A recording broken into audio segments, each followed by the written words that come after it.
नमस्कार दोस्तों, मैं शुभम। अतुल्य भारत में आप सभी का स्वागत है। हम लोग भारत का प्राचीनता का बात कर रहे थे। भारत का प्राचीनता का खोज करते करते हम लोग आर्यन सिविलाइजेशन तक पहुंच गए। आर्यन सिविलाइजेशन जो है ये एक चट्टान की तरह काम करता है भारत के इतिहास में। भारत का इतिहास में आर्यन जो सिविलाइजेशन था उसके आगे आप बढ़ नहीं सकते हैं। मैक्स मुलर साहब कह रहे हैं ये निश्चित रूप से माना जा सकता है कि वेद मंत्र जो है वो सिर्फ आर्यन वर्ल्ड में नहीं, सिर्फ भारत में नहीं, पूरी दुनिया के लिए एक प्राचीनता का निदर्शन है।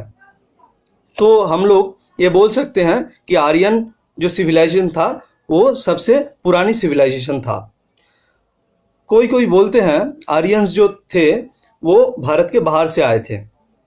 कोई बोलते हैं एशिया माइनर से आए थे, कोई बोलते हैं ईरान से आए थे, कोई बोलते हैं नॉर्थ पोल जो है नॉर्थ पोल से आए थे। तो हम लोग ये ढूंढने का कोशिश करेंगे, इसका खोज करेंगे कि क्या आर्यंस सच में बाहर से आए थे, और नहीं आए थे तो उनका संस्कृति कहाँ से शुरू हुआ, ये हम ढूंढने का कोशिश। चलिए शुरू करते हैं आज का वीडियो। वेस्टर्न हिस्टोरियंस का ये मानना है कि लगभग 8000 ईसा पूर्व मिडिल ईस्ट से आर्यंस भारत को आए थे। इसके बाद 4500 बीसी पूर्व वेद का रचना प्रारंभ हुआ, लेकिन वेद को प्रामाणिक नहीं मानते हैं वेस्टर्न हिस्टोरियंस। तो 326 बीसी में जब अलेक्जेंडर भारत पर आक्रमण किए थे, इससे पहले का इतिहास जो है V.A. स्मिथ का कहना है कि वो इतिहास सिर्फ लोकाचार, लोक कथा, लोक संस्कृति से मिलता है, उसको भी प्रामाणिक नहीं कह सकते हैं। कई सारे वेस्टर्न हिस्टोरियंस जो थे वो वेद को सिर्फ प्रामाणिक नहीं मानते हैं, ये बात अलग है, लेकिन वेद को वो अपमान भी करते हैं। वेद को माझी मल्हार का किसान का गाना कह के वेस्टर्न हिस्टोरियंस बहुत अपमान भी किए हैं। लेकिन मैक्स मुलर साहब जो थे एक निरपेक्ष जांच करते हुए ये बताए हैं कि इससे ज़्यादा इंटरेस्टिंग क्या हो सकता है कि एक सिविलाइज्ड आर्यन मैन पहला बात कर रहा है। वो अब मैक्स मुलर साहब अपने किताब में ये निरपेक्ष जांच करते हुए ये बात कहे थे। आर्यंस जहाँ रहते थे उसे आर्यावर्त कहा जाता था। वेद में बार बार आर्यावर्त का नाम आता है। ऋग्वेद का पहला मंडल, तीसरा मंडल, पांचवा मंडल, सातवां मंडल, नौवां मंडल और 10वां मंडल में आर्यावर्त का नाम आता है, और अथर्ववेद में चतुर्थ और पंचम मंडल में आर्यावर्त का जिक्र आता है।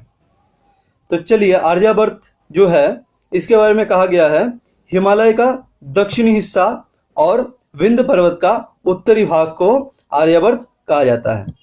अथर्ववेद में और ऋग्वेद में यह भी कहा गया है कि जिस भूमि भाग में सरस्वती बहती है उसे आर्यावर्त कहते हैं। ऋग्वेद का दूसरा मंडल में 41वां सूक्त में और छठा मंडल का 61 नंबर सूक्त में सरस्वती नदी का जिक्र आता है, और सरस्वती नदी को आर्यंस लोग माँ कहकर पुकार रहे हैं, ये हम ऋग्वेद में पाते हैं। ऋग्वेद में तो ये जिक्र आता है कि प्रजापति दक्ष का जन्म हिमालय पर्वत में हुआ और मंजुवत पर्वत में इंद्र का जन्म हुआ।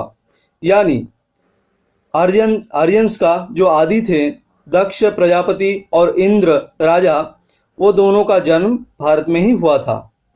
और मोहनजोदड़ो शहर का बात आता है।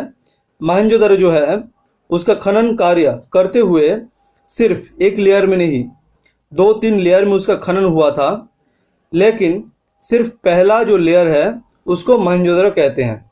मोहनजोदड़ो शहर के नीचे दूसरा एक शहर है जिसका ऊपर मोहनजोदड़ो बना हुआ है। उस दूसरा शहर के नीचे भी तीसरा एक शहर है, उसका भी खनन कार्य चल रहा है, लेकिन उसके बारे में हम लोगों का एजुकेशन में कोई जिक्र नहीं किया गया है, तो इसलिए हम लोगों को पता नहीं है। सोचिए, मोहनजोदड़ो जो है वो 5000 साल पुरानी है, तो सोचिए उसका नीचे जो शहर है, 2 शहर है, वो कितना पुरानी होगी। को अगर मेरा वीडियो अच्छा लगे तो लाइक करना, शेयर करना, सब्सक्राइब कर देना। आज के लिए नमस्ते, इजाज़त दीजिए।